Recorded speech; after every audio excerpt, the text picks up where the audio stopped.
Fil-qalba ta' Pembroke f'nofs żona li għadha titqies bħala pulmun aħdar f'din il-parti ta' Malta, ġiet installata struttura artistika kontemporanja li lan tagħha u li tintegra ruħha man-natura tal-madwar.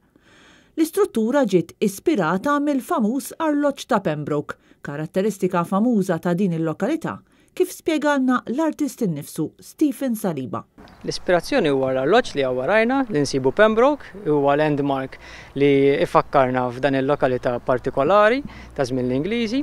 Allura l-ħsieb kien li ż-żmien u l-arloġġ huwa marbut ma' din l-installazzjoni biex dak li jkun huwa mistieden li jgħaddi minn din l-istruttura tal-ħadid magħmula minn ħadid li jissadda tat-tapposta u għalhekk jagħti idea ta' żmien u żmien li għaddu minn fuq u jinbidel il-kulur. U wkoll għandna daw is-siġar antiki li ħawwilt bħala parti mill-installazzjoni li jagħti idea ta' żmien li għaddej u żmien kif iħalli effett fuq l-ambjent, fuq il-bniedem u anke fuq l-istrutturi li jagħmel il-bniedem.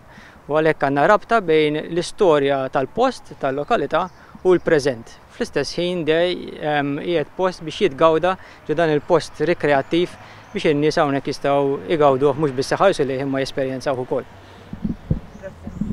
L-artist żamm f'moħħu li din il-ħolqien tiegħu tagħmel parti minn żona rikreattiva li tara ħafna familji bit-tfal żgħar iqattaw il-ħin liberu tagħhom fiha. U għaldaqstant din l-istruttura minn barra li ħafna se japprezzaw l-estetika artistika tagħha, dawk aktar ċkejknin se jgawdu minnha bħala post fejn jistgħu jgħixu l-avventuri tagħhom.